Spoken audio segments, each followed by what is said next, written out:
Ils m'ont tapé, cassé les dents, ils m'ont défiguré et laissé au sol dans ma flaque de sang, quoi.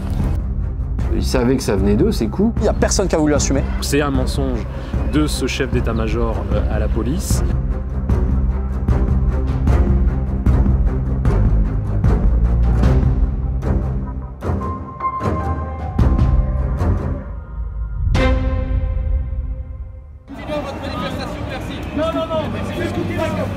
Décembre 2019, pendant une manifestation contre la réforme des retraites à Lyon, place Bellecour, Arthur Nassiri, jeune barman de 23 ans, est roué de coups par des policiers. En 13 secondes, 9 dents cassées et mâchoires fracturées. Ils m'ont tapé, cassé les dents, ils m'ont défiguré et laissé au sol dans ma flaque de sang, quoi.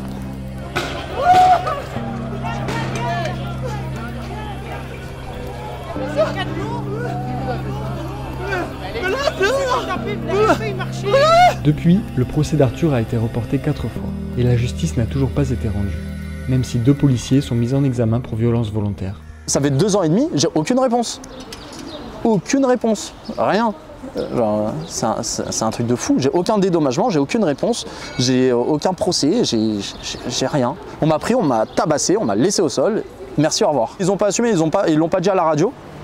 Normalement, quand il y a quelqu'un de blessé, ils doivent le déclarer et ils ne l'ont jamais déclaré. Dans les rangs de la police, on se tait. Le média a pu avoir accès à des éléments du dossier judiciaire qui montrent qu'au moment des violences, au moins 4 gradés sont sur place.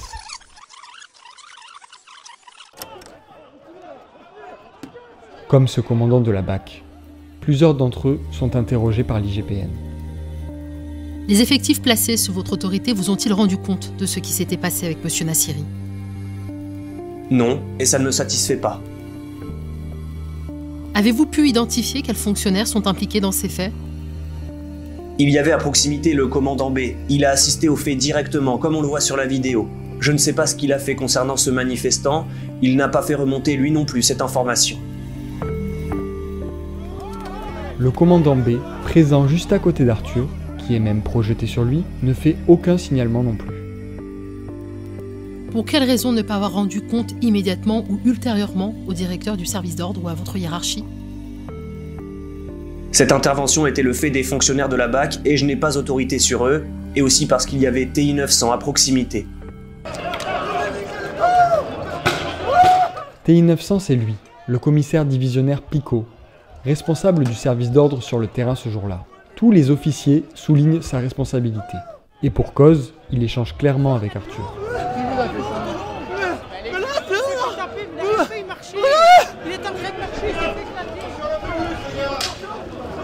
Une scène qui montre Arthur pointer les policiers comme étant ses agresseurs. Et qui est passée sous silence par le commissaire Picot quand il est interrogé par l'IGPN. Que savez-vous des circonstances de ces blessures? Sur le moment, je n'ai pas compris l'origine de ces blessures. Je n'ai fait aucun lien entre ces blessures et une opération de police. Quand j'ai croisé M. Nassiri, rien ne pouvait me laisser penser que les blessures de cet individu pouvaient être liées à une action de police. Seules ces informations, très partielles, remontent le jour même. Dents cassées, origine inconnue. Et pendant les auditions de l'IGPN, les policiers se renvoient la balle. Une stratégie habituelle pour Thomas Fourré, l'avocat d'Arthur. C'est la défense qu'on a assez classiquement dans des violences en réunion. Hein. Je n'ai pas fait grand-chose et je ne sais pas ce que faisaient les autres. Voilà, c'est souvent comme ça quand des personnes sont poursuivies, quand il y a un effet de meute, un effet de groupe. Les personnes se réfugient derrière ce groupe et cet effet de groupe pour dire bah, « moi, je n'ai pas fait grand-chose ». Des fois, on peut difficilement prouver le contraire, puisqu'il y a la mêlée, ça va très vite, on ne voit pas grand-chose. Ah, ce qu'ont fait les autres, j'en sais rien, je ne me rends pas compte. Pourtant, ils se connaissent, ils se voient, ils se sont vus le lendemain à la machine à café, ou le soir même dans la camionnette, mais voilà, on est typiquement dans ce type de défense. Ils savaient que ça venait d'eux, ces coups, ils savaient que ça venait d'eux, ces blessures, donc le prendre en charge, c'était reconnaître leur responsabilité, qu'il y avait un blessé, enfin, comment ils auraient pu le traiter ? Comme auteur, comme victime, comme... ils ne savaient pas. Des policiers qui ont bien conscience d'être en tort. C'est aussi l'avis d'Arthur.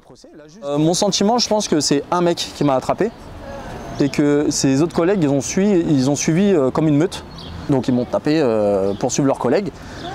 Et après, quand j'étais au sol et qu'ils se sont rendus compte que j'avais la bouche explosée, ils m'ont tous lâché. Et ils ont, je pense que je l'ai senti comme ça. Ils ont fait « Ah, là on a fait une connerie ». Et à mon avis, il n'y a personne qui a voulu assumer. Et du coup, ils m'ont laissé repartir. Mais des médias vont faire ressurgir l'affaire. Parmi eux, le site Flagrant Déni qu'anime Lionel Perrin. C'est lui qui a révélé la responsabilité de la hiérarchie policière dans ce dossier. C'est un des b.a.-ba dans les règlements policiers, c'est que n'importe quel policier, quel que soit son grade, doit rendre compte, c'est le devoir de rendre compte à sa hiérarchie de n'importe quelle infraction dont il a connaissance ou même d'indices qui pourraient laisser penser qu'il y a une infraction. Et là, on est plus que dans un indice qui pourrait laisser penser, on a 2 témoignages concordants de la victime et d'une témoin qui disent la même chose, que c'est des policiers qui ont agressé Arthur quelques secondes auparavant. Donc c'est un mensonge de ce chef d'état-major à la police qu'on dévoile en décembre 2020, et tout le sel et tout ce qui est frappant dans cette histoire, en fait, c'est que depuis qu'on a sorti cette information en décembre 2020, donc il y a quand même 1 an et demi, la réponse de l'institution, c'est silence. C'est à notre connaissance rien passé. Aujourd'hui, on ne sait pas si des sanctions ont été proposées ou ont été prises, et surtout, ce qui est notable, c'est que 6 mois à peu près après que nous on ait rendu public les faits, le fameux chef d'état-major, il a été promu. Et il est passé de commissaire divisionnaire à commissaire général, donc il est promu, hein, c'est le vocable officiel, il est monté en grade. Et par ailleurs, il était numéro 4 de la police, ce qui est déjà assez haut, et il est passé depuis numéro 3. Nous avons essayé de joindre le commissaire au cœur de cette affaire, sans succès. Bonjour, vous êtes bien sur la messagerie du commissaire divisionnaire David Picot. Je ne peux vous répondre pour l'instant, mais vous pouvez laisser votre message après le bip sonore. Bonjour, Guillaume Bernard, journaliste pour Le Média. Je vous appelle pour savoir si vous souhaiteriez répondre à une enquête que je mène sur les violences subies par Arthur Nassiri en manifestation le 10 décembre 2019. Nous avons également sollicité l'IGPN. Aucune réponse à cette heure. Comme la police reste silencieuse, c'est du côté de la justice qu'Arthur se tourne. Et dans cette histoire, j'ai jamais pu porter plainte réellement, puisque c'est en parlant aux médias que le procureur de Lyon, lui, a ouvert une enquête. Et l'IGPN m'a entendu au début de l'enquête en tant que témoin. Et c'est à la fin de mon témoignage qu'ils m'ont demandé si je voulais porter plainte ou pas. Mais après une première réaction judiciaire rapide, le procès s'éternise. 4 reports. Avocat absent. Demande d'expertise. Expertise qui se prolonge. Et même salle d'audience déjà occupée. Et finalement, un banc des prévenus bien trop clairsemé pour Arthur et son avocat. La position du parquet, c'est de renvoyer les 2 qui ont donné des coups de bâton. Donc pas de renvoyer l'ensemble des personnes qui auraient éventuellement, qui ont poussé Arthur Nassiri par terre, l'ont tiré par terre. Ceux-là ne sont pas poursuivis. Donc premier point. Et ensuite, sur ceux qui ont donné les coups de bâton, il est interverti, puisqu'on constate, en analysant plus finement les images, que celui qui lui donne les coups sur les jambes n'est pas celui qui lui donne les coups dans les dents, et que celui qui lui donne les coups dans les dents est poursuivi uniquement pour l'avoir traîné, l'avoir emporté. Alors que c'est pas le cas, ils sont 2 à avoir donné des coups et on peut les identifier à partir des éléments qu'on a pu soumettre. Une procédure qui traîne, des souvenirs qui ne s'en vont pas. 2 ans et demi après son agression, Arthur a du mal à reprendre une vie normale. Il y a la violence physique, j'ai été défiguré pendant 2 ans, j'ai dû faire 6 mois de soins intensifs. J'ai dû remettre en cause tous mes projets personnels, donc j'espère qu'eux ne seront plus dans la rue. Après, clairement, c'est moi à me reconstruire, quoi. J'ai avancé une tonne de frais, j'ai eu de souffrance. Vous imaginez ceux qui m'entourent, mes parents. Encore, moi je suis jeune, j'ai pris un coup, je me relève, c'est ce que je dis, mais j'ai besoin d'aide pour me relever. Pour l'instant, je me relève tout seul, si ce n'est que j'ai l'appui de mes parents et de ma famille. Une police qui se protège et une justice qui patine.